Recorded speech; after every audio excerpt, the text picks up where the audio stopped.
Hello everyone, this is Neha. Welcome back to the channel. Hope you all are doing great. तो बच्चा, micro की last class में हम लोगों ने करा था हमारा chapter number 8 concepts of cost. तो देखो, माइक्रो के अंदर हम लोगों ने 8 चैप्टर्स हमारे कंप्लीट कर लिए। स्टैट्स के अंदर भी हम लोगों ने 8 चैप्टर्स कंप्लीट कर लिए और बीएसटी का मैं ऑलरेडी आपका पूरा कोर्स अपलोड कर चुकी हूँ।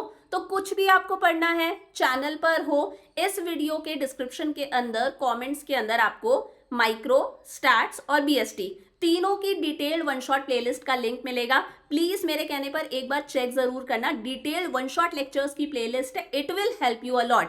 उसके अलावा देखो, बहुत सारे बच्चे नोट्स के लिए बोल रहे थे, तो कल से मैंने एप्लीकेशन पर नोट्स अपलोड करना स्टार्ट कर दिया है। ऐप पर जाना, आपका जो होम पेज है वहां पर ऊपर आपको 3 लाइंस मिलेंगी, उस पर क्लिक करना। वहां पर फ्री कंटेंट्स के अंदर आपके माइक्रो और स्टैट्स के मैंने नोट्स अपलोड करना स्टार्ट कर दिया है, तो वहां से आप अपने नोट्स कलेक्ट कर सकते हो, एकदम फ्री ऑफ कॉस्ट है। तो देखो, आज हम लोग करेंगे हमारा चैप्टर नंबर 9 माइक्रो का concepts of revenue. One shot lecture है, एक ही वीडियो में पूरा चैप्टर कंप्लीट करेंगे, वो भी काफी डिटेल में। शुरू करते हैं फटाफट से। तो देखो, चैप्टर की शुरुआत होती है कि रेवेन्यू क्या होता है।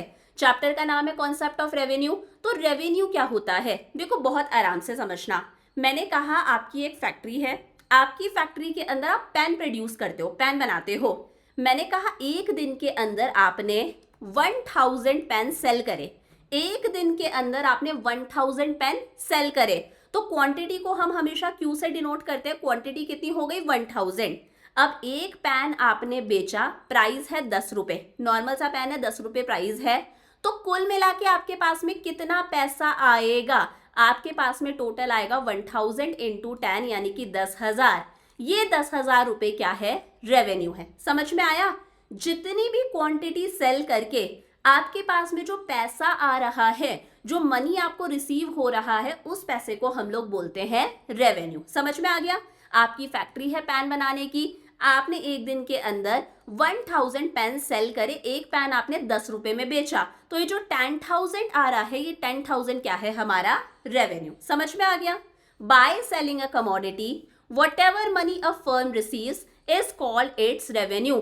अपनी कमोडिटी, यहाँ पर कमोडिटी का मतलब होता है गुड, और यहाँ पर हमारा गुड क्या है? पेन। हमारी कमोडिटी को बेचकर फर्म को जितना भी पैसा आता है, जितनी भी उसके पास में मनी रिसीव हो रही है, उसे हम लोग क्या बोलते हैं? रेवेन्यू। इजी पीजी हो गया।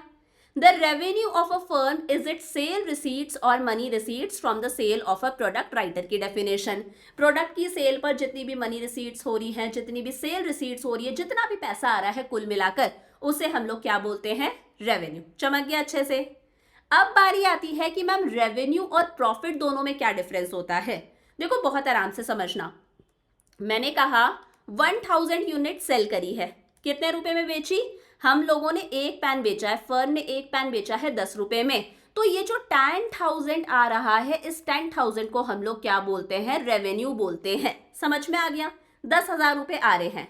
अब भाई, ये जो 1000 यूनिट्स हैं, 1000 पेन है, इनको बनाने की एक कॉस्ट भी तो आई होगी, कुछ खर्चा भी तो करा होगा। 10 रुपए में बेचा है, तो मैंने कहा इन पैन्स को बनाने की कॉस्ट आई थी 7 रुपए, पर पैन को बनाने की कॉस्ट आई थी 7 रुपीज। मतलब हमारी कॉस्ट कितनी लगी थी? 7,000 रुपीज। 7,000 रुपीज क्या लगी? हमारी कॉस्ट लगी। फिर इन पैन को बेचा तो हमारे पास में रेवेन्यू कितना आया? 10,000 रुपए आया। जब मैं इस 10,000 में से 7,000 को माइनस करूंगी, तो जो बचा हुआ 3,000 है, वो क्या है? हमारा प्रॉफिट है। समझ में आई बात? रेवेन्यू का मतलब है जितना भी टोटल पैसा आ रहा है उसे हम रेवेन्यू बोलते हैं, उसके अंदर कॉस्ट इंक्लूड है।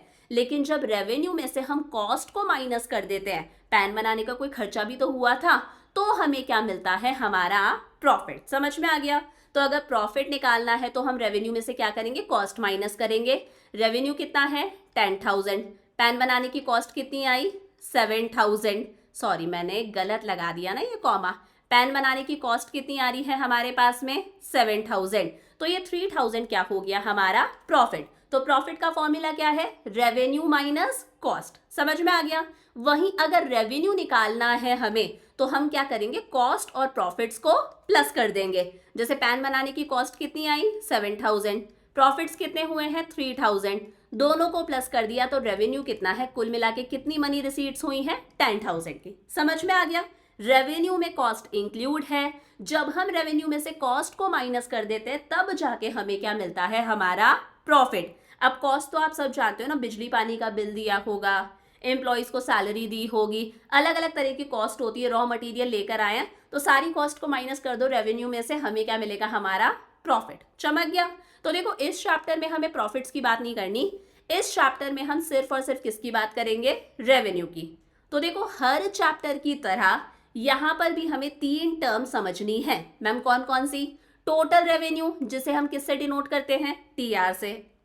देन आता है मार्जिनल रेवेन्यू जिसे हम एमआर से डिनोट करते हैं। और लास्ट आता है हमारे पास में average revenue that is AR. अभी तक पढ़ रखा है, आसानी से समझ में आएगा। सबसे पहला है हमारे पास में टोटल रेवेन्यू यानी कि टीआर। मैंने कहा एक फर्म ने एक दिन के अंदर अंदर 1000 यूनिट्स को क्या करा है, सेल करा है। और कितने रुपए में सेल करा है, पीछे वाला ही एग्जाम्पल ले लेते हैं, 10 रुपए में सेल करा है। पर यूनिट कितने में बेची है, 10 रुपए में। 1000 पेन बेचे, एक पेन कितने का है, 10 रुपए का है। तो ये जो 10,000 हमारे पास में आ रहा है इसे हम लोग क्या बोलते हैं, टोटल रेवेन्यू। क्या बोलते हैं, टोटल रेवेन्यू। अपनी जितनी भी क्वांटिटी है, जितनी भी क्वांटिटी की हम बात कर रहे हैं उसको मार्केट में सेल करके फर्म के पास में, यानी कि जो भी बिजनेस ऑर्गेनाइजेशन है उसके पास में टोटल कितना पैसा आ रहा है उसे हम लोग क्या बोलते हैं, टोटल रेवेन्यू। जितनी भी क्वांटिटी है उसे प्राइस से मल्टीप्लाई करो, फर्म के पास में टोटल जितना भी पैसा आ रहा है उसे हम लोग क्या बोलते हैं, total revenue. The revenue that a firm gets by selling a given quantity is called total revenue. Given quantity को बेचकर फर्म के पास में जितना भी पैसा आ रहा है दैट इज टोटल रेवेन्यू। तो याद रखना टोटल रेवेन्यू कैसे निकालते हैं, प्राइस इनटू क्वांटिटी। क्वांटिटी कितनी है, 1000 यूनिट्स। पर पेन कितने में बेचा, 10 रुपए में। तो टोटल रेवेन्यू कैसे आया, प्राइस इनटू क्वांटिटी। पहला फॉर्मूला समझ में आ गया। अब देखो इसका एक फॉर्मूला और है जो आप आगे चलकर समझोगे। टोटल रेवेन्यू अगर हमें निकालना है तो मार्जिनल रेवेन्यू का सिग्मा कर दो। ये जो साइन होता है इसका मतलब होता है टोटल। इसका मतलब क्या होता है, टोटल। तो अगर हमें टोटल रेवेन्यू निकालना है ना तो मार्जिनल रेवेन्यू का टोटल कर दो, मार्जिनल रेवेन्यू को प्लस कर दो, उसका सम कर दो, हमें क्या मिल जाएगा, टोटल रेवेन्यू।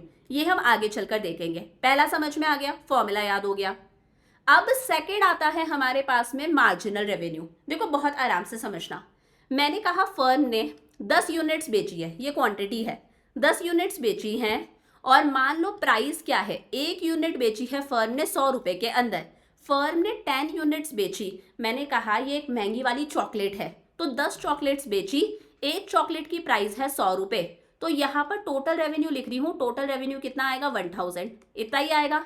मैंने कहा फर्म ने 11 यूनिट्स बेची, यानी कि 11 चॉकलेट्स बेची। वही हर चॉकलेट कितने की आती है, 100 रुपए की आती है। तो टोटल रेवेन्यू कितना हो गया, 1100। समझ में आया। क्वांटिटी और प्राइस को मल्टीप्लाई कर रहे हैं तो हमें क्या मिल रहा है, टोटल रेवेन्यू। जब हम टोटल रेवेन्यू को माइनस करेंगे, 1100 में से 1000 को मैंने माइनस करा तो कितना आया, 100 आया। ये 100 क्या है, मार्जिनल रेवेन्यू। मैम इसका मतलब क्या है कि जब फर्म एक एडिशनल यूनिट सेल कर रही है, एक एक्स्ट्रा यूनिट सेल कर रही है, तो उसकी वजह से फर्म के रेवेन्यू में कितना चेंज आ रहा है। समझ में आया। जब फर्म एक एक्स्ट्रा यूनिट सेल कर रही है तो उसकी वजह से फर्म के टोटल रेवेन्यू में कितना चेंज आ रहा है उसे बोला जाता है मार्जिनल रेवेन्यू। समझ में आ गया। तो मार्जिनल रेवेन्यू कैसे निकालते हैं, जिस लेवल का मार्जिनल रेवेन्यू निकालना है उस लेवल का टोटल रेवेन्यू लो और उससे जस्ट पहले वाले का टोटल रेवेन्यू माइनस कर दो। 1100 में से 1000 को माइनस करा, 100 रुपए क्या आ गया, मार्जिनल रेवेन्यू। मैंने कहा मान लो 12 यूनिट सेल करी, 12 चॉकलेट सेल करी। अगेन एक चॉकलेट कितने की आती है, 100 रुपए की। तो टोटल रेवेन्यू कितना हो गया फर्म का, 1200। मार्जिनल रेवेन्यू निकालना है इस लेवल का, तो 1200 में से 1100 माइनस कर देंगे। अगेन 100 क्या आ गया, मार्जिनल रेवेन्यू। तो मार्जिनल रेवेन्यू का मतलब क्या है, एक एक्स्ट्रा यूनिट सेल करने पर फर्म का जो टोटल रेवेन्यू है उसमें कितना चेंज आ रहा है। चेंज मतलब हम माइनस ही तो कर रहे हैं। 1100 में से 1000 माइनस करा था, 100 आया।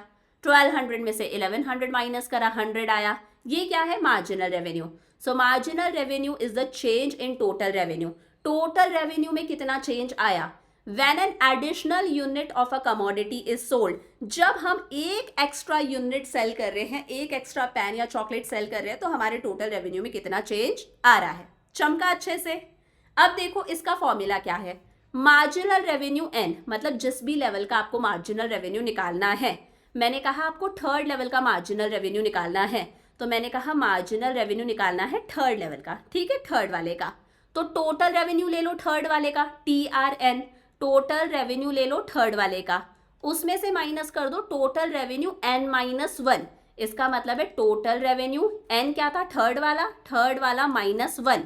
तो ये क्या आ जाएगा, अगर आप फॉर्मूला खोलोगे, मार्जिनल रेवेन्यू निकालना है हमें किसका, थर्ड वाले का। 1 सेकेंड, मार्जिनल रेवेन्यू निकालना है हमें थर्ड वाले का, तो क्या फॉर्मूला था, टोटल रेवेन्यू थर्ड वाले का, टोटल रेवेन्यू थर्ड -1, तो वो कितना आ जाएगा, 3 - 1 2, टोटल रेवेन्यू 2 का। मतलब सिंपल सा है, थर्ड वाले का मार्जिनल रेवेन्यू निकालना है तो थर्ड वाले का टोटल रेवेन्यू ले लो। थर्ड वाले का टोटल रेवेन्यू कितना था, 1200, उसमें से सेकंड वाले का टोटल रेवेन्यू माइनस कर दो, जस्ट ऊपर वाले का कितना था, 1100, कितना आ गया, 100। ये आ गया हमारे पास में मार्जिनल रेवेन्यू। मतलब कोई दिमाग नहीं लगाना, जिस लेवल का मार्जिनल रेवेन्यू निकालना है उस लेवल का आपको टोटल रेवेन्यू लेना है और उससे जस्ट पहले वाले का टोटल रेवेन्यू माइनस कर देना है। समझ में आ गया। एक फॉर्मूला और है इसका मार्जिनल रेवेन्यू का, change in total revenue upon change in quantity. क्या फॉर्मूला है, change in total revenue upon change in quantity. For example मैंने कहा 10 यूनिट्स बेच रहे हैं, ठीक है, एक यूनिट कितने की बेची है, 100 रुपए की, तो टोटल रेवेन्यू कितना है, 1000, ठीक है, 1000 है, दिख नहीं रहा होगा। मैंने कहा मान लो 15 यूनिट्स बेच रहे हैं, अगेन एक यूनिट कितने की है, 100 रुपए की, तो टोटल रेवेन्यू कितना होगा, 1500। मार्जिनल रेवेन्यू निकालना है, change in total revenue formula है, तो चेंज इन टोटल रेवेन्यू मतलब 1500 में से 1000 माइनस कर दो, चेंज आ जाएगा माइनस करने से 500, अपॉन चेंज इन क्वांटिटी। पहले क्वांटिटी 10 थी, अब क्वांटिटी 15 है, 15 में से 10 गया, कितना आएगा, 5 आएगा।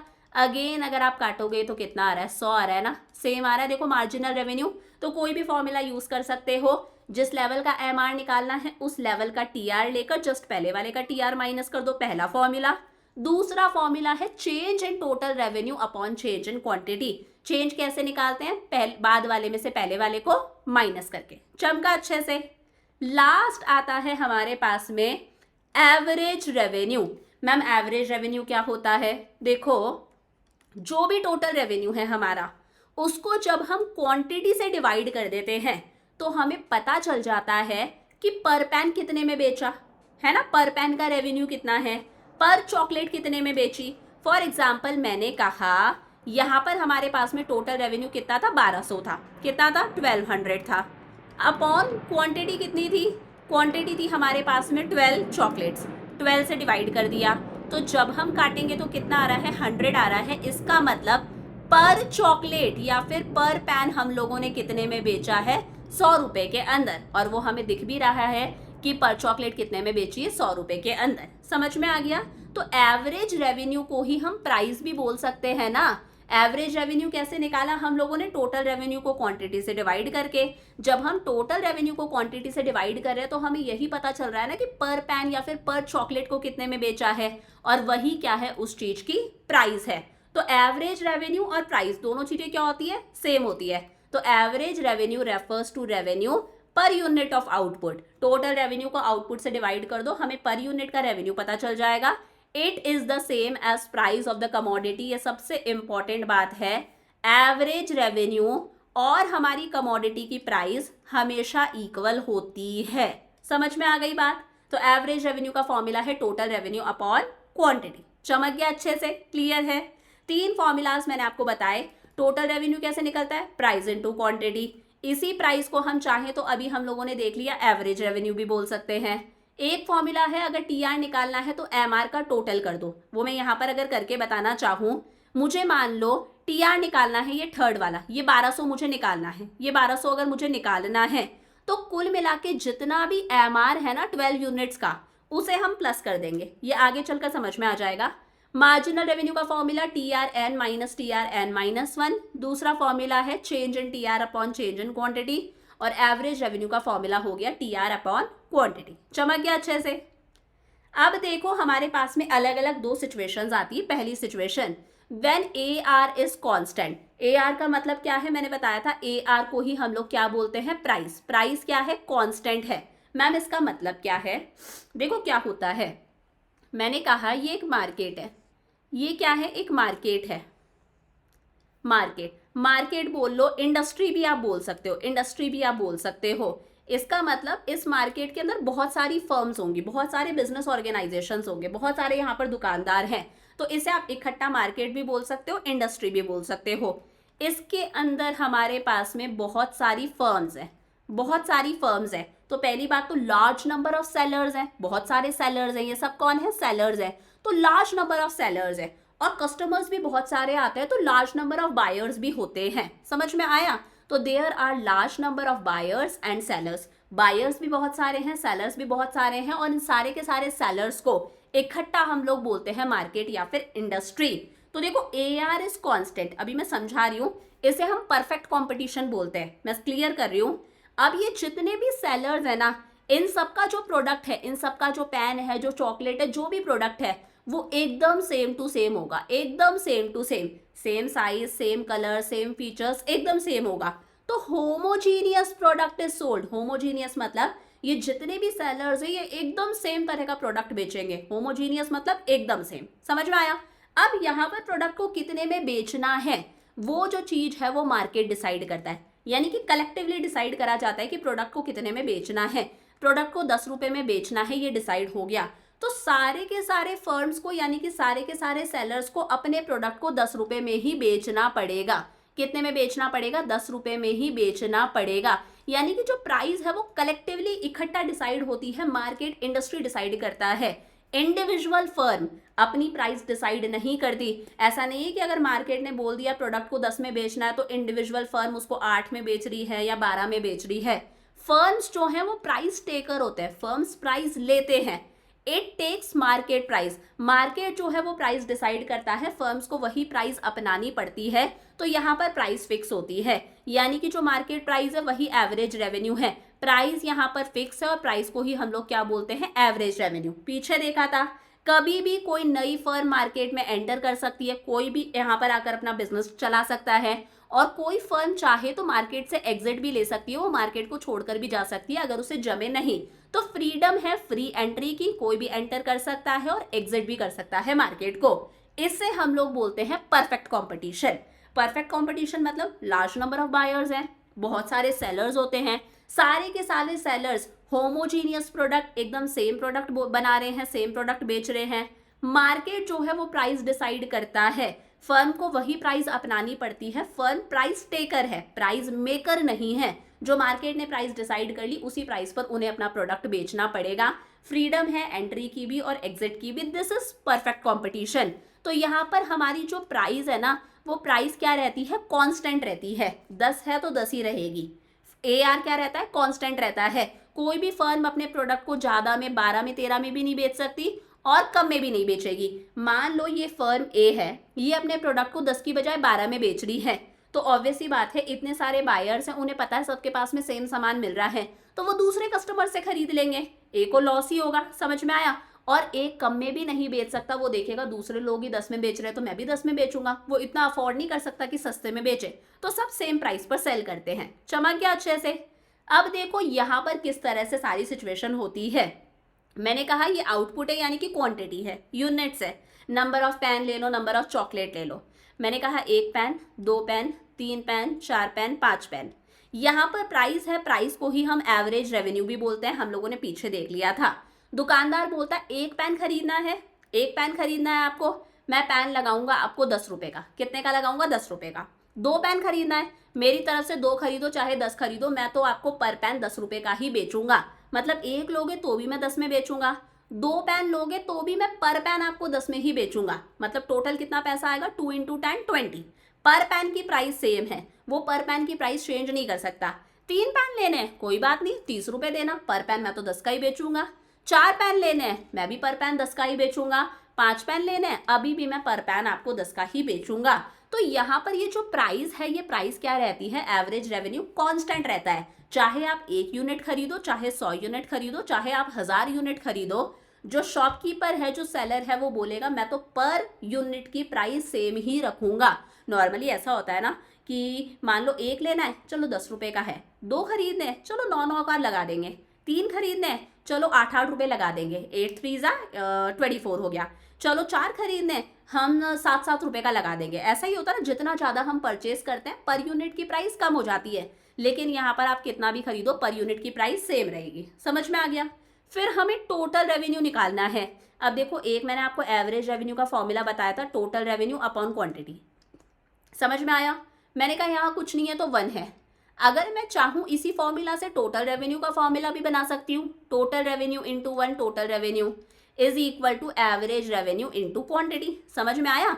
ए आर का फॉर्मूला था टी आर अपॉन क्यू, हमारे पास में ए आर भी गिवन है, हमारे पास में क्यू भी गिवन है, तो टी आर हम निकाल सकते हैं ए आर और क्वांटिटी को मल्टीप्लाई करके। तो टोटल रेवेन्यू का एक फॉर्मूला और हो गया average revenue into quantity. Multiply कर दो, एवरेज रेवेन्यू 10 है, क्वांटिटी 1 है, 1 इंटू 10 10। फिर एवरेज रेवेन्यू 10 क्वांटिटी 2, मतलब 20 रुपये की कमाई होगी। 3 पेन बेचेंगे 30 रुपये की कमाई, 4 पेन बेचेंगे 40 रुपीज़ की कमाई और 5 पेन बेचेंगे 50 रुपीज़ की कमाई। समझ में आ गया। मार्जिनल रेवेन्यू कैसे निकालते हैं मैम? देखो, जिस लेवल का आपको मार्जिनल रेवेन्यू निकालना है उस लेवल का टोटल रेवेन्यू लो और उससे जस्ट पहले वाले का टोटल रेवेन्यू माइनस कर दो।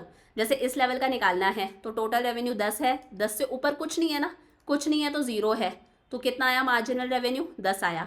फिर इस लेवल का निकालना है, टोटल रेवेन्यू कितना है? 20। जस्ट पहले वाले का टोटल रेवेन्यू कितना है? 10 है, कितना आ गया? 10। देन 30, इससे पहले वाले का 20 था, कितना आया? 10। देन 40, इससे पहले वाले का 30 था, कितना आया? 10। और फिर 50, इससे पहले वाले का कितना था? 40 था, कितना आया? 10। समझ में आया। तो यहाँ पर हम लोगों ने देखा कि जो प्राइस है, जो एवरेज रेवेन्यू है, वो क्या है? कांस्टेंट है। परफेक्ट कंपटीशन के अंदर, इस तरह के मार्केट के अंदर जो मैंने अभी आपको बताया था, ए आर कॉन्स्टेंट रहता है। अगर ए आर कॉन्स्टेंट है तो हमारा एम आर भी सेम आएगा और कॉन्स्टेंट आएगा। एम आर और ए आर देखो हर बार 10-10-10 है, तो कॉन्स्टेंट है और सेम है। तो बस वही लिखा है। टी आर कैसे निकाला? Average revenue into quantity. T R का फॉर्मूला ये भी है, मार्जिनल रेवेन्यू का सम कर दो। जैसे मैंने कहा, मान लो हमें टी आर निकालना है इस लेवल का, ये 40 हमें निकालना है, तो इस लेवल तक के एम आर को प्लस कर दो। 10 10 10 10, 4 बार 10 है, प्लस करा तो 40 आएगा ना। तो टी आर हम ऐसे भी निकाल सकते हैं कि जहां तक का टी आर निकालना है वहां तक के एम आर को प्लस कर दो। ए आर का फॉर्मूला क्या होता है? T R upon quantity. M R का फॉर्मूला ये भी होता है T R N minus T R N minus 1, कि जैसे मान लो इस लेवल का हमें एम आर निकालना है तो इस लेवल का टी आर ले लो। ठीक है, टी आर ले लो आपने 4th यूनिट का, टी आर ले लिया 4th यूनिट का, माइनस टी आर एन कितना है? 4th माइनस 1, मतलब टी आर ले लो 4th यूनिट का, उसमें से टी आर माइनस कर दो, 4 माइनस 1 कितना हो गया? 3rd यूनिट का। तो 4th यूनिट का टी आर 40 है, 3rd यूनिट का टी आर 30 है, कितना आया? 10 आ गया ना। तो ये आ गया हमारे पास में 10। सिंपल सी बातें हैं। फिर लिखा M R is simply an addition to T R when 1 more unit of output is sold. देखो, एम आर कुछ भी नहीं है। एम आर है कि अगर हम एक एक्स्ट्रा यूनिट बेच रहे हैं तो हमारे टी आर में कितना चेंज आ रहा है। फॉर एग्जाम्पल 3 यूनिट्स बेची तो टी आर कितना था? 30 था। 4 यूनिट्स बेची तो टी आर कितना हो गया? 40 हो गया। टी आर में कितने का चेंज आया? 10 का चेंज आया। ये 10 ही क्या है? हमारा मार्जिनल रेवेन्यू, कि एक एक्स्ट्रा यूनिट बेचने पर हमारे टोटल रेवेन्यू में कितना चेंज आ रहा है, उसे हम लोग क्या बोलते हैं? Marginal revenue. यहाँ पर ए आर कॉन्स्टेंट है तो एम आर भी कॉन्स्टेंट है, और ए आर और एम आर दोनों बराबर है। आप हर लेवल पर देख लो, ए आर और एम आर कितना है? 10 है, दोनों बराबर है। Constant M R implies constant addition to T R, ये बहुत काम की बात है। एम आर हमारा यहाँ पर क्या है? आप गौर से देखो, कॉन्स्टेंट है। क्या है? कॉन्स्टेंट है। एम आर कॉन्स्टेंट है, इसका मतलब टी आर में जो एडिशन हो रहा है वो भी कॉन्स्टेंट है। एडिशन का मतलब 10 से 20 हुआ, कितना एडिशन हुआ? 10 का एडिशन हुआ। 20 से 30 हुआ, कितना बढ़ा? 10 से बढ़ा। 30 से 40 हुआ, 10 का एडिशन। 40 से 50, 10 का एडिशन।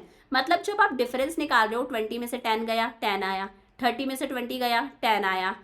40 में से 30 गया, 10 आया। 50 में से 40 गया, 10 आया। हर बार ये डिफरेंस हमारा क्या आ रहा है? सेम आ रहा है। तो अगर एम आर हमारा कांस्टेंट है, इसका मतलब टी आर भी हमारा कांस्टेंट रेट से इंक्रीज हो रहा है। 10, 20, 30, 40, 50 कॉन्स्टेंटली इंक्रीज हो रहा है बराबर बराबर के डिफरेंस से। तो इस सिचुएशन में अगर आप टी आर का कर्व बनाओगे तो टी आर का कर्व ऐसा बनेगा। मैंने आपको पहले भी माइक्रो में एक चीज बताई है, अगर कोई चीज कॉन्स्टेंटली इंक्रीज हो रही है ना बराबर बराबर के डिफरेंस से, 10, 20, 30, 40, 50, तो उसका कर्व इस तरह से बनता है, ऐसा बनेगा टी आर का कर्व। अगर कोई चीज इंक्रीजिंग रेट से इंक्रीज हो रही है, जैसे टीपी वाले चैप्टर में देखा था टोटल प्रोडक्ट में हम लोगों ने कि डिफरेंस बढ़ता जा रहा है, बहुत स्पीड से कोई चीज इंक्रीज हो रही है, तो कर हमारा इस तरह से गर्दन उठा के इंक्रीज होता है। और अगर कोई चीज धीरे धीरे इंक्रीज हो रही है, यानी कि इंक्रीज हो रही है पर डिफरेंस कम होता जा रहा है, तो कर्व ऐसे इंक्रीज हो रहा है। तो हमारा टी आर यहाँ पर कैसे इंक्रीज होगा, ऐसे। It means T are increases at a constant rate, 10 20 30 40 50 बराबर बराबर रेट से बढ़ रहा है, इस तरह से। समझ में आ गया अच्छे से। अब देखो कर्व बना देते हैं। ये हमारी एक्स एक्सिस, ये वाई एक्सिस, अगेन ये एक्स एक्सिस वाई एक्सिस। क्या कर रहे हैं हम, ऊपर वाले पर तो टोटल रेवेन्यू दिखा रहे हैं, टी आर दिखा रहे हैं, और नीचे वाले पर हम एवरेज रेवेन्यू और मार्जिनल रेवेन्यू दोनों दिखा रहे हैं, मतलब एम आर और ए आर दोनों दिखा रहे हैं। तो सबसे पहले नीचे वाला बना देते हैं। एक्स एक्सिस पर हम आउटपुट दिखा रहे हैं यूनिट्स, तो यूनिट्स कितनी है, 1 से लेकर 5 तक गई है ना हमारी, तो वो दिखा देते हैं 0, दोनों की बना दो 1 2 3 4 5, ये 0 1 2 3 4 5, ये आउटपुट हो गया। नीचे वाले पर हम एम आर और ए आर दिखा रहे हैं। अब ए आर भी हर बार 10 है और एम आर भी हर बार क्या है, 10 है, चाहे कितनी भी यूनिट्स प्रोड्यूस करो। तो ये हमने एक 10 बता दिया सीधा, बस 10 ही बनाया। अगर हम 1 यूनिट बना रहे हैं तो भी 10 है, हम लोगों ने देखा था। 2 यूनिट्स पर भी 10 है, 3 यूनिट्स बेची तो भी 10, 4 यूनिट्स बेची तो भी 10 और 5 यूनिट्स बेची तो भी 10, हर बार 10 है। तो कुछ नहीं करना, हमें इनको अगर हम ज्वाइन करेंगे तो एक हॉरिजॉन्टल स्ट्रेट लाइन बन रही है which is parallel to X axis. ये हमारा ए आर है, इसी को हम एम आर बोलते हैं। समझ में आ गया, आसान सा है। अब ऊपर वाले पर टोटल रेवेन्यू दिखा रहे हैं जो कि कितना है, 10 20 30 40 50, ये है। तो चलो भाई, हमने एक्स एक्सिस पर तो आउटपुट दिखा दिया, इधर हम बना देते हैं 10 20 30 40 और 50। मुझे तो याद है जब 1 यूनिट बेची थी तो कितना था, 10 था। 2 यूनिट्स बेची तो 20, तो 1 यूनिट बेची तो 10, 1 यूनिट बेची है इधर से ऐसे, तो ये कितना है, 10 है, इस तरह से बनेगा। 2 यूनिट्स बेची है तो 20 है, 2 यूनिट्स बेची इधर से 2, ये कितना आ रहा है, आपको ये नहीं बनाना है, 20 है। फिर 3 यूनिट्स बेची है, कितना है, 30 है।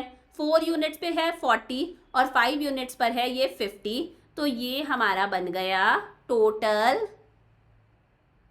रेवेन्यू। समझ में आया। टोटल रेवेन्यू कैसे बना हमारा, एक हॉरिजॉन्टल स्ट्रेट लाइन जो कि हमारी अपवर्ड स्लोपिंग है, अपवर्ड यानी कि ऊपर तक ऊपर जा रही है, एक हॉरिजॉन्टल नहीं, सिर्फ अपवर्ड स्लोपिंग लाइन है जो कॉन्स्टेंटली इंक्रीज हो रही है। ए आर और एम आर की लाइन कैसी है, हॉरिजॉन्टल स्ट्रेट लाइन है, हॉरिजॉन्टल मतलब लेटी हुई लाइन है जो एक्स एक्सिस के पैरेलल है। चमक गया अच्छे से।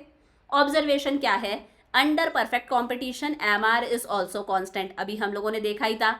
It means T R increases at a constant rate, T R constant rate से बढ़ रहा है, 10 20 30 40 50 बराबर बराबर गैप से बढ़ रहा है, because M R is the rate at which T R increases. अगर एम आर कॉन्स्टेंट है तो टी आर कैसे इंक्रीज होता है, कॉन्स्टेंट रेट से। एम आर सिर्फ उसकी रेट है, एम आर अगर कॉन्स्टेंट है तो टी आर इंक्रीज होगा कॉन्स्टेंट रेट से।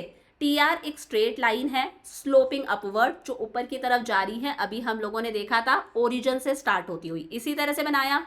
टी आर क्या है, सम टोटल है एम आर का। टी आर क्या है, एम आर का टोटल है। टी आर कुछ नहीं है, एम आर का टोटल है। देखो टी आर का मतलब क्या है, अभी हम लोगों ने देखा था एम आर का टोटल। मुझे अगर ये 50 निकालना है तो मैं पांचों यूनिट्स के एम आर को प्लस कर दूंगी, मेरे पास में 50 आ जाएगा। तो टी आर कुछ नहीं है, बस एम आर का सम है। समझ में आ गया अच्छे से, क्लियर है यहाँ तक बातें। जैसे अगर मैं इस तरह से बताना चाहूँ, मैंने कहा यहाँ पर बात करते हैं 5th यूनिट की, बात करते हैं 5th यूनिट की। अगर हम बात कर ले तो 5th यूनिट के हिसाब से अगर मैं मान लो ऐसे मिला देती हूँ, इस तरह से मैंने मिला दिया, तो ये जो पूरा एरिया है ना, ये एरिया एक तरह से टी आर है। क्या है, टी आर है, क्योंकि मैं इस एम आर की बात कर रही हूँ। अगर मैं इस पूरे एरिया को देखूँ तो ये क्या है, एक तरह से टी आर है। कैसे देख सकते हैं, हमारे पास में रेक्टेंगल का एरिया क्या होता है, लेंथ इनटू ब्रेथ होता है। मैंने कहा लेंथ कितनी है, 0 से लेकर 5 तक की, 5 है, और ब्रेथ मैंने कह दिया कितनी है, 10 है। 5 × 10 करोगे तो कितना आएगा, 50 आएगा, 50 सेंटीमीटर स्क्वायर आएगा। आप ये देख लो टी आर भी कितना है, 50 था ना टी आर लास्ट वाले का। तो इस तरह से भी हम देख सकते हैं। समझ में आ गया। आगे देखो, ये तो था हमारा परफेक्ट कॉम्पिटिशन, है ना, परफेक्ट कॉम्पिटिशन जब ए आर कॉन्स्टेंट है। अगला आता है जब ए आर हमारा कॉन्स्टेंट नहीं है, अदर मार्केट फॉर्म्स। अब देखो अदर मार्केट फॉर्म्स में क्या होता है, बहुत बार ऐसा होता है यहाँ पर ए आर हमारा डिक्रीज होता है, यानी कि जो ए आर को ही हम क्या बोलते हैं, प्राइस बोलते हैं। प्राइस हमारी क्या होती है, डिक्रीज होती है जैसे जैसे क्वांटिटी बढ़ती जाती है। In other forms of market price यानी कि A R tends to decrease as output increases. देखो ऐसा होता है कि हमें अगर ज़्यादा यूनिट्स परचेज करनी होती है तो दुकानदार बोलता है ना, अगर आप एक लोगे तो मैं आपको पर पेन 10 रुपये का लगाऊंगा। अच्छा आपको 2 पेन खरीदने हैं, एक काम करता हूँ मैं आपको पर पेन 9 रुपये का लगा देता हूँ। 18 रुपये हो गए, 20 रुपये होने चाहिए थे लेकिन 18 ही हुए।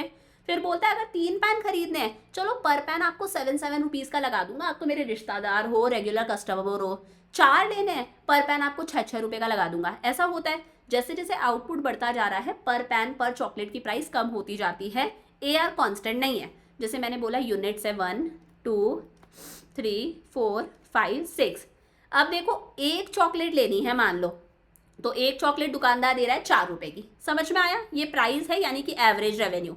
फिर बोलता है 2 चॉकलेट चाहिए, अरे तुम तो मेरे पड़ोसी ही हो, 2 चॉकलेट लेनी है ना, पर चॉकलेट तुम्हें 3.5 रुपीज़ की लगा दूंगा, 3.5 रुपए की पर चॉकलेट। ठीक है, मतलब कुल मिला के एक चॉकलेट के लिए 4 रुपए देने हैं, 2 चॉकलेट के लिए कितने रुपए देगा, 7 रुपीज़। 2 इंटू 3.5 करोगे कितना आएगा, 7। वैसे अगर वो 4 रुपए ही लगाता तो 2 चॉकलेट के लिए कितने रुपए देने पड़ते, 8 रुपीज़ देने पड़ते। बेसिक है थोड़ा सा। 3 चॉकलेट चाहिए, चलो थोड़ा और कम कर दूंगा, पर चॉकलेट 3 रुपए की लगा दूंगा। कायदे से मान लो अगर प्राइस 4 ही होती तो 3 4 12 रुपीज़ बनते, लेकिन वो 3 रुपए की लगा रहा है, मतलब से 9 रुपीज़ पे करने हैं। समझ पा रहे हो। 4 चॉकलेट चाहिए, चलो 2.5 रुपए की लगा दूंगा, 2.5 की लगा दूंगा। 5 चॉकलेट चाहिए, चलो 2 रुपीज़ की लगा दूंगा, तुम तो रेगुलर कस्टमर हो। 6 चॉकलेट चाहिए, चलो पर चॉकलेट 1.5 की ही बेचूंगा।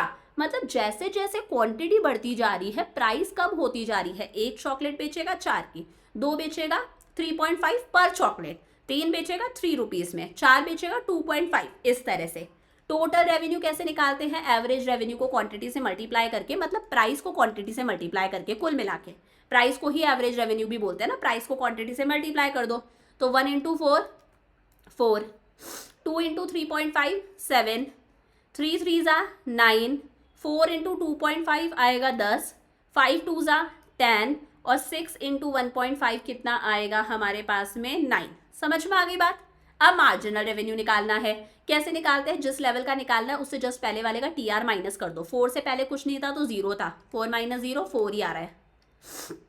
7 माइनस 4 कितना आएगा 3, 9 माइनस 7 2, 10 माइनस 9 1, फिर 10 माइनस 10 0 और 9 माइनस 10 9 माइनस 10, तो 10 बड़ा है ना, माइनस का 1।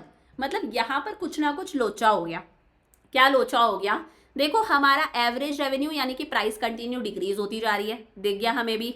मार्जिनल रेवेन्यू भी हमारा डिक्रीज हुआ है, लेकिन मार्जिनल रेवेन्यू डिक्रीज भी हुआ है, डिक्रीज होके एक लेवल पर आके वो 0 भी हो गया, इनफैक्ट वो नेगेटिव भी हो गया। समझ में आया, मार्जिनल रेवेन्यू डिक्रीज हो रहा है, 0 भी हो रहा है और देन नेगेटिव भी हो रहा है। एक चीज याद रखना, ए आर भी डिक्रीज हो रहा है, एम आर भी डिक्रीज हो रहा है। ए आर कभी भी हमारा नेगेटिव नहीं होगा, ठीक है। एम आर हमारा 0 होके नेगेटिव हो सकता है। और आप हर स्टेप पर देखो एम आर ए आर से कम है इस सिचुएशन में। चलो यहाँ पर तो 4 4 बराबर है। अब देखो ए आर 3.5 बड़ा है, एम आर 3 ही है, ए आर 3 है, एम आर 2 ही है ए आर 2.5 है, एम आर 1 ही है, ए आर 2 है, एम आर 0 है और ए आर 1.5 है, एम आर नेगेटिव है। मतलब हर सिचुएशन में ए आर एम आर से बड़ा है। समझ में आ गई मेरी बातें, क्लियर है अच्छे से। अब देखो एक सेकंड में पानी पी कर आती हूँ, give me a break. Okay, so हम लोगों ने क्या देखा कि ए आर हमारा डिक्रीज हो रहा है लेकिन वो कभी नेगेटिव नहीं हो सकता। एम आर हमारा डिक्रीज होके 0 होके नेगेटिव हो सकता है। हर लेवल पर A R is more than M R. समझ में आ गया। ऑब्जर्वेशन क्या क्या है बहुत आराम से देखना। In case A R is declining, ये वही सिचुएशन है जब ए आर हमारा यानी कि प्राइस हमारी क्या हो रही है, डिक्रीज हो रही है। कि अच्छा जितनी ज्यादा यूनिट्स हम सेल करेंगे हम पर यूनिट की प्राइस को कम करते जा रहे हैं।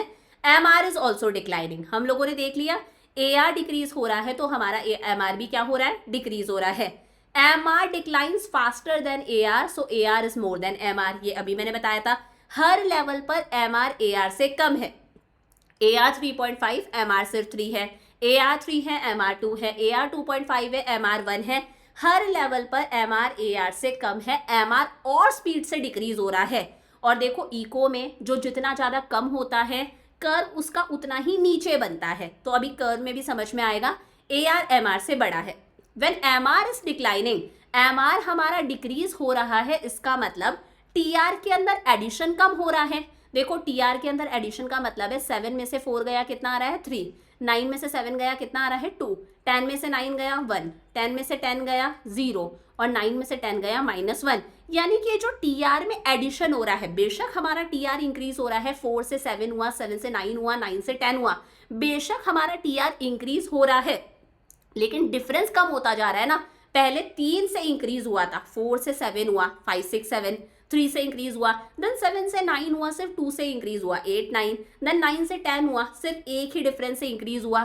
तो बेशक ये इंक्रीज हो रहा है लेकिन डिफरेंस धीरे धीरे कम होता जा रहा है, यानी कि इसे हम बोलते हैं कि इंक्रीज हो रहा है कौन सी रेट से, डिक्रीजिंग रेट से। अगर आप मेरे लेक्चर स्टार्टिंग से फॉलो करते हुए आ रहे हो तो आपको ये चीजें पता होंगी कि इंक्रीज हो रहा है डिक्रीजिंग रेट से।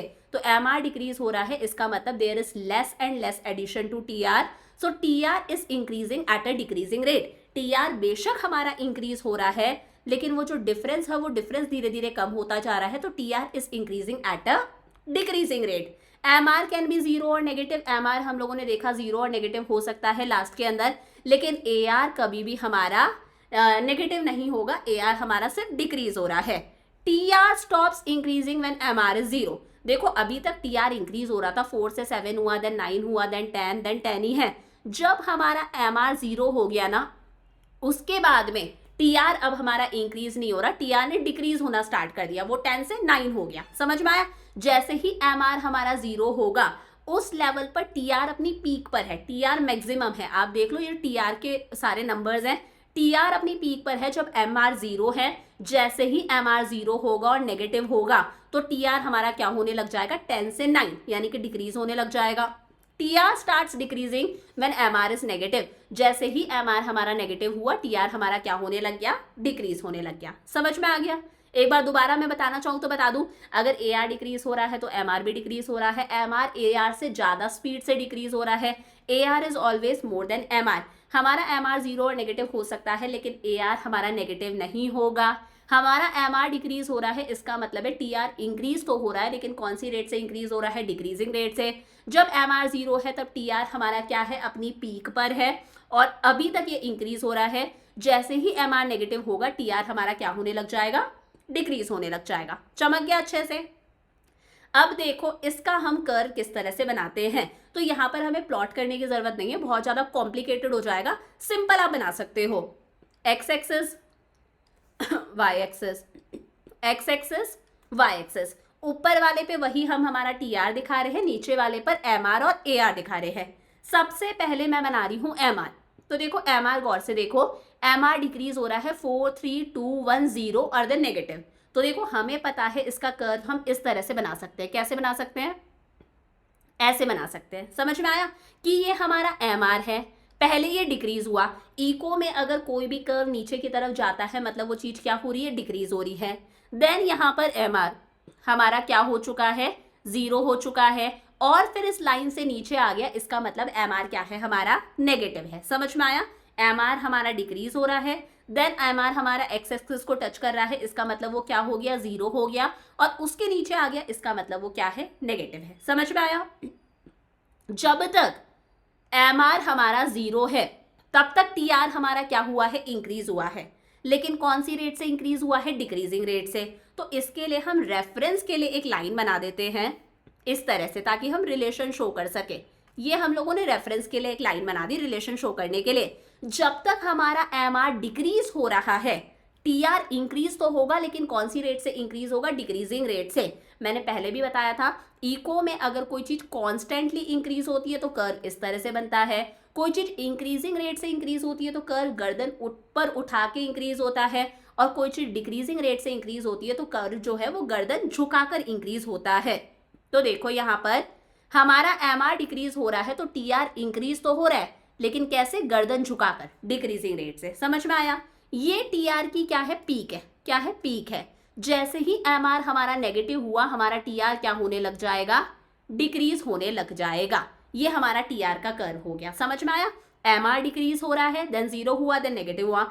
MR डिक्रीज हो रहा है तब तक TR हमारा इंक्रीज तो हुआ है, लेकिन कौन सी रेट से इंक्रीज हुआ है? Decreasing rate, increasing at decreasing rate. Increasing क्यों? क्योंकि इंक्रीज तो हो रहा है, इंक्रीजिंग एट डिक्रीजिंग रेट। फिर वो अपनी पीक पर पहुंचा, यानी कि ये कौन सा लेवल है? जब TR कितना है? 10 है, और उसके बाद में क्या होने लग गया? डिक्रीज होने लग गया। ये हमारा TR का कर्व हो गया। एक है हमारे पास में AR, AR भी डिक्रीज हो रहा है, आप देखो 4, 3.5, 3, 2.5, 2, 1.5, लेकिन ये कभी भी नेगेटिव नहीं होगा। तो इससे आप ऐसा करो, रेफरेंस के लिए एक लाइन और खींच लो, ये वाले पॉइंट से लाइन खींच लो, यहां तक हम हमारा AR बना देते हैं, जो सिंपली क्या होगा? डिक्रीज होगा। बस इसको इस पर लाके टच कर दो, ये हमारा हो गया AR का कर्व। समझ में आ गया? AR भी डिक्रीज हो रहा है, लेकिन धीरे धीरे इंक्रीज हो रहा है, और ये कभी भी नेगेटिव नहीं होगा। चमका अच्छे से।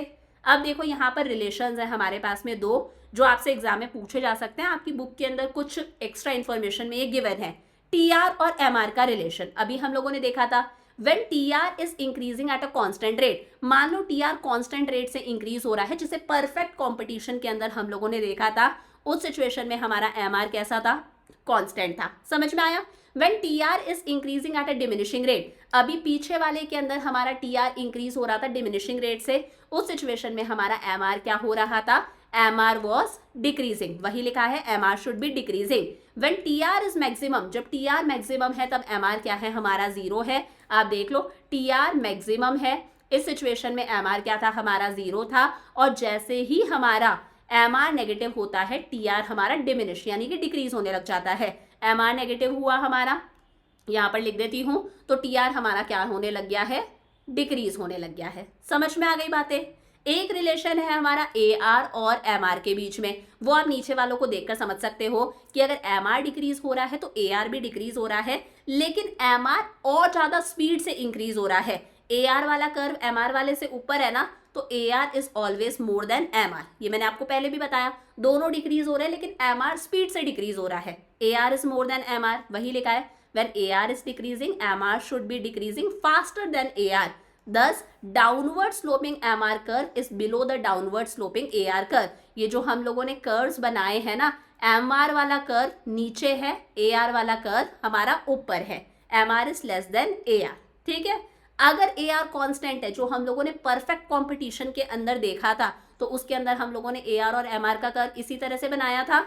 Both are indicated by a horizontal straight line. MR और AR का कर्व क्या था? हॉरिजॉन्टल लेटी हुई straight line parallel to X axis. MR can be negative, देख ही लिया हम लोगों ने, बट नॉट AR। AR हमारा कभी भी नेगेटिव नहीं हो सकता। चमक गया अच्छे से? अब एक क्वेश्चन हम लोग करके देखते हैं, ऐसे ही एक्स्ट्रा क्वेश्चन है, बहुत आराम से देखेंगे। Complete the following table. हमारे पास में क्वांटिटी गिवन है, टोटल रेवेन्यू, एवरेज रेवेन्यू और मार्जिनल रेवेन्यू। देखो कैसे निकाल सकते हैं। एवरेज रेवेन्यू निकालते हैं। सबसे पहले एवरेज रेवेन्यू का फॉर्मूला क्या है? टोटल रेवेन्यू को क्वांटिटी से डिवाइड कर दो। टोटल रेवेन्यू कितना है? 10 है। क्वांटिटी कितनी है? 1 है। डिवाइड करेंगे कितना आएगा? 10 आएगा। ये हमारा 10 हो गया। समझ में आया? इसका भी निकाल देते हैं। टोटल रेवेन्यू 18 है, क्वांटिटी कितनी है हमारे पास में? 3 है, तो 3 6 18। एवरेज रेवेन्यू कितना आ गया? 6 आ गया। समझ में आया? जितना निकल सकता है उतना निकालते जाओ। अब हम टोटल रेवेन्यू निकाल देते हैं, ये वाला। तो मैंने बताया था टोटल रेवेन्यू का फॉर्मूला क्या होता है? प्राइस इनटू क्वांटिटी, और प्राइस को ही हम AR भी बोलते हैं, AR इनटू क्वांटिटी भी हो सकता है। तो टोटल रेवेन्यू निकालते हैं, इस लेवल का निकालना है ना, तो एवरेज रेवेन्यू 8 इनटू क्वांटिटी कितना है? 2 है।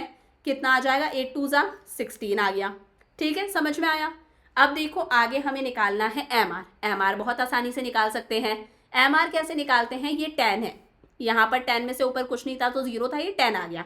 अब इस लेवल का निकालना है, तो इस लेवल का TR कितना है? 16 है। 16 में से इससे जस्ट पहले वाला TR कितना है? 10 है, उसे माइनस कर दो, ये कितना आ गया हमारे पास में? 6 आ गया। समझ में आया? अगले का निकालना है, TR कितना है? 18 है। 18 में से जस्ट पहले वाले का TR माइनस कर दो, 16 कितना आ रहा है? 2 आ रहा है। सारे निकल गए। एक हमारे पास में बस ये वाले दोनों बचे, इससे भी हम कर सकते हैं। टोटल रेवेन्यू थर्ड यूनिट का कितना है हमारे पास में? 18। जैसे ही फोर्थ यूनिट बेची, तो फोर्थ यूनिट का मार्जिनल रेवेन्यू कितना है हमारे पास में? -10। कितना है? -10। इसका मतलब मुझे अगर फोर्थ वाले का टोटल रेवेन्यू निकालना है, तो मैं इन सारे के सारे MR को प्लस कर सकती हूँ। मैंने बताया था टोटल रेवेन्यू का फॉर्मूला क्या होता है? MR का सम। तो इस वाले का मुझे टोटल रेवेन्यू निकालना है, तो चारों का मैं एम आर को प्लस कर दूंगी। कितना है एम आर 10 प्लस अगले का कितना है 6, देन अगले का है 2 और लास्ट का है माइनस का 10। तो 10 6 16 17 18 18 माइनस का 10 ये कितना आएगा हमारे पास में 8, तो ये हमारे पास में आ गया 8। मतलब टी आर आपको जिसका निकालना है वहां तक का, शुरू से लेकर वहां तक के एम आर को आपको क्या करना है, सम करना है। और फिर ए आर निकालना है। ए आर का फॉर्मूला हमें पता ही है, टी आर अपॉन क्वांटिटी होता है। टी आर कितना आया 8 आया, क्वांटिटी कितनी है हमारे पास में 4, 4 2 ज़ा 8, तो ये हमारे पास में आ गया 2। इजी पीजी है। तो इस तरह के जितने भी क्वेश्चंस आपकी बुक के अंदर गिवन है उनकी प्रैक्टिस करनी है। किसी क्वेश्चन में कोई दिक्कत आती है आप कमेंट्स के अंदर एप्लीकेशन पर मुझसे पूछ सकते हो। लास्ट टॉपिक आता है firms revenue curve under perfect competition. Although हम लोगों ने इस तरह का पढ़ लिया। परफेक्ट कंपटीशन मैंने आपको क्या बताया था, अ firm is a price taker. Firm price taker है, जो प्राइस मार्केट डिसाइड करता है फर्म उसी पर अपने प्रोडक्ट को बेचती है। It can not change the price, it can sell any quantity at the prevailing price. Firm कितनी भी क्वांटिटी बेच सकती है प्रिवेलिंग प्राइस पर, जो प्राइस मार्केट ने डिसाइड करी है उस पर फर्म कितनी भी क्वांटिटी बेच सकती है। If a firm tries to sell their product at a price higher than the prevailing price, मान लो ये मार्केट है और यहाँ पर फर्म ने बताया है प्रोडक्ट को 10 रुपए में बेचना है, लेकिन ये एक स्मार्ट भाई साहब हैं सेलर, ये सोच रहे हैं मैं तो अपने प्रोडक्ट को 12 रुपए में बेचूंगा, तो ऑब्वियस सी बात है इनके कस्टमर्स दूसरी दुकानों पे चल जाएंगे। ये जो कस्टमर है वो इससे क्यों खरीदेगा, वो इससे खरीद लेगा। तो अगर कोई व्यक्ति, अगर कोई फर्म अपने प्रोडक्ट को ज़्यादा में बेचना चाहती है, it will lose its customers because there are so many other firms. यहाँ पर बहुत सारी फर्म्स है, सबका प्रोडक्ट होमोजीनियस है, एकदम डिट्टो सेम है, यानी कि यहाँ पर सबके प्रोडक्ट सेम है, सब्सटीट्यूट्स अवेलेबल हैं, तो हमारे जो कस्टमर्स है वो दूसरों के पास में चले जाएंगे। There are so many other firms selling the product at the prevailing price, तो कोई 12 में क्यों लेगा, 10 में लेगा ना। समझ में आया। और फर्म अफोर्ड भी नहीं कर सकती कि वो अपने प्रोडक्ट को सस्ते में बेचे। 10 का प्रोडक्ट है तो फर्म अफोर्ड नहीं कर सकती कि उसे 8-9 रुपए में बेचे, क्योंकि बाकी सब 10 में बेच रहे हैं, तो फर्म सोचेगी मैं भी 10 में ही बेचूं, मैं मेरे प्रॉफिट्स क्यों कम करूं। तो उसे प्रिवेलिंग प्राइस पर, यानी कि जो प्राइस मार्केट ने डिसाइड करी है उसी पर अपने प्रोडक्ट को बेचना पड़ता है। Firm is a price taker, not the price maker. So firm has to accept the, ये फर्म नहीं है, ये है firm. Firm has to accept the prevailing price. It means A R is constant. Perfect competition में A are constant रहता है, A R M R दोनों क्या रहते हैं, बराबर रहते हैं। यही देखा था, जैसे मैंने बोला 1 2 3 4, एक चॉकलेट लोगे तो भी 5 की, 2 लोगे तो भी पर चॉकलेट 5 की, 3 लोगे तो भी पर चॉकलेट 5 की, और 4 लोगे तो भी पर चॉकलेट कितने की, 5 की। टोटल रेवेन्यू कितना हो जाएगा, 5 1 ज़ा 5, 2 5 ज़ा 10, 3 5 ज़ा 15 और 4 5 ज़ा 20। मार्जिनल रेवेन्यू कैसे निकालेंगे, 5 से ऊपर कुछ नहीं है, 0 है तो 5 आएगा, 10 में से 5 गया 5, 15 में से 10 गया 5 और 20 में से 15 गया 5। मतलब यहाँ पर ए आर कॉन्स्टेंट होता है और ए आर और एम आर दोनों क्या होते हैं, बराबर होते हैं। इजी पीजी सा है। कर्व बनाना चाहो तो किस तरह से बना सकते हो, पीछे भी हम लोगों ने बनाया था। हम लोगों ने देख ली क्वांटिटी कितनी है, 0 1 2 3 4, 0 1 2 3 4। मैं सिर्फ ए आर एम आर बता रही हूँ। तो यहाँ पर हमारे पास में ए आर एम आर कितना है, दोनों 5 हैं, तो हमें कोई दिमाग नहीं लगाना यार। कितनी भी यूनिट्स हो, 1 यूनिट 5 रुपए की, 2 यूनिट 5 रुपए की, 3 यूनिट 5 रुपए की, 4 यूनिट 5 रुपए की। तो यहाँ पर हमारा ए आर और एम आर क्या है, horizontal straight line parallel to X axis. समझ में आया। अब याद करो, मैंने प्राइस इलास्टिसिटी ऑफ डिमांड वाले चैप्टर में बताया था, अगर डिमांड कर्व इस तरह का बन रहा है, इसे हम लोग क्या बोलते हैं, इलास्टिसिटी ऑफ डिमांड क्या है, इन्फिनिटी। परफेक्टली इलास्टिक डिमांड बोलते हैं ना, कि फर्म सेम प्राइस पर, प्राइस कितनी है पर पैन की 5 रुपए है, उसी पर 1 यूनिट भी बेच रही है, उसी पर 2 यूनिट्स भी बेच रही है, उसी पर 3 यूनिट्स भी बेच रही है, उसी पर 4 यूनिट्स भी बेच रही है। तो इलास्टिसिटी ऑफ डिमांड कितनी है, इन्फिनिटी। कितनी है, इन्फिनिटी, कि आप सेम प्राइस पर कितनी भी यूनिट्स सेल कर सकते हो। A R and M R is a horizontal straight line parallel to X axis. A R curve is perfectly elastic. A R curve कैसा है, परफेक्टली इलास्टिक है। हम लोगों ने इलास्टिसिटी ऑफ डिमांड वाले चैप्टर में पढ़ा था। इसका मतलब इलास्टिसिटी ऑफ डिमांड क्या है, इन्फिनिटी है, कि फर्म कितनी भी क्वांटिटी सेल कर सकती है प्रिवेलिंग प्राइस पर।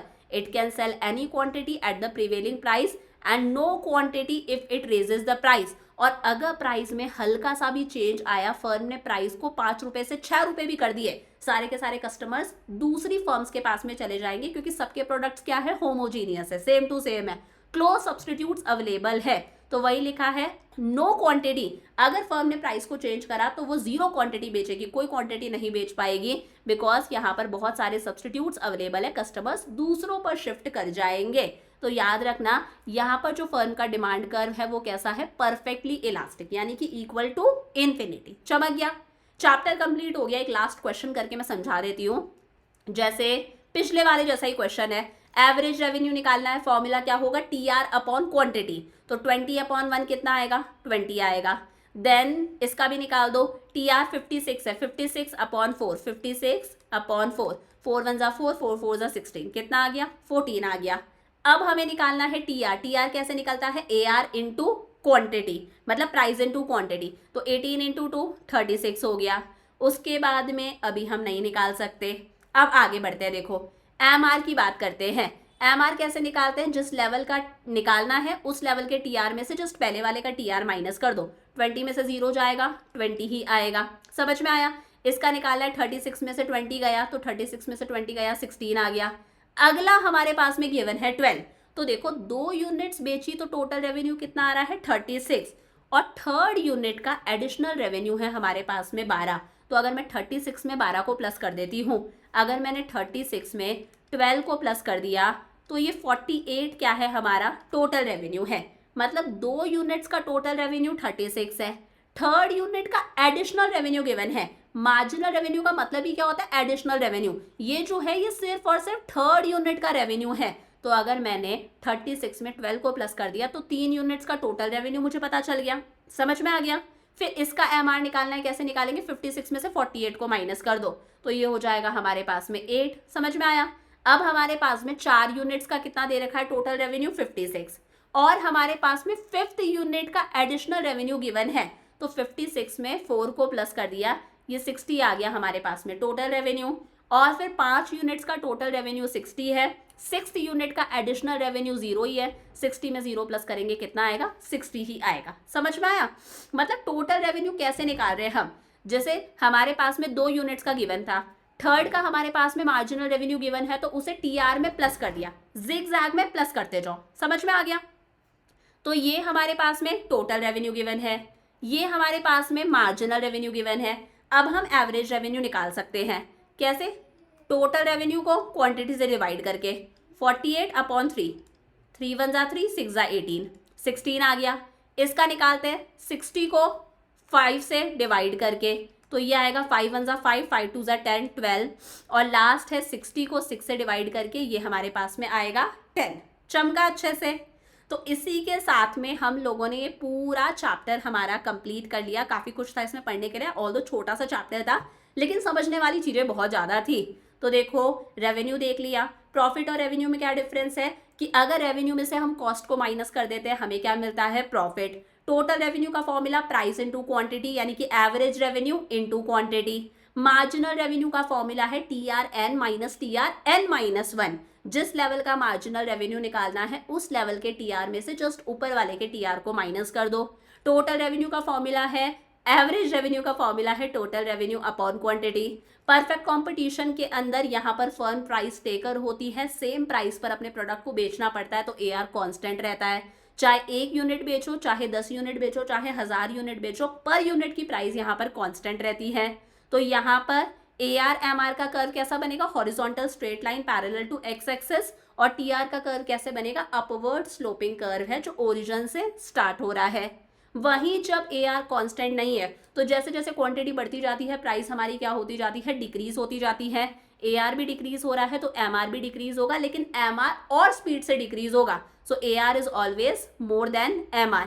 यहाँ पर कर्व किस तरह से बनेगा, MR डिक्रीज हो रहा है तब TR हमारा इंक्रीज हो रहा है डिक्रीजिंग रेट से।